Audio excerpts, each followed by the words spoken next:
asking how much they should pay themselves as the owner of an S Corp. That's a very common question you and I get and we talk about quite often. So if a business owner is listening and they are wondering how much they should pay themselves as reasonable compensation for an S Corp, what would you say? It depends. Exactly. Great answer. Great answer. It depends.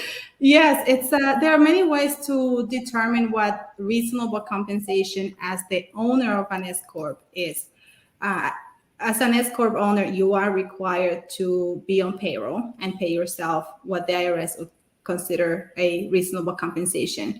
And if the business is growing, it's making a lot of generating a large profit, I recommend using some more sophisticated calculation software to come up with what is reasonable compensation, or just to go with market rates for your role. If your company can afford to pay what you would pay someone else in your position, then that should be what you pay yourself through payroll.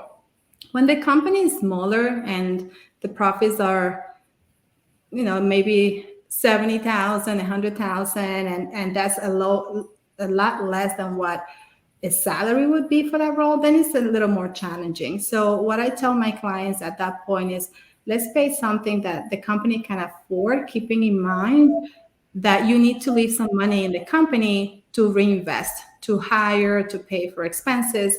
So I usually suggest at that point maybe paying yourself between 60 and 70% of the profits that the company has before your salaries. But again, all of these answers have to be considered in combination with other factors within your tax situation and your company. And I'll also, Ben, if you have anything else to add Yeah, to no, that. I agree. I agree with what Ramona just shared. A lot of these are going to be case by case, and it depends.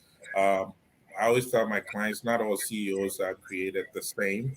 A CEO managing $100 million revenue company would take a slightly different salary from, for instance, a small business that's starting out barely paying their bills. So, in times like this, having a conversation with either Ramona or myself would be helpful. And we can certainly point you to some resources that would help you determine how much is appropriate to pay yourself. So that's a great answer, actually.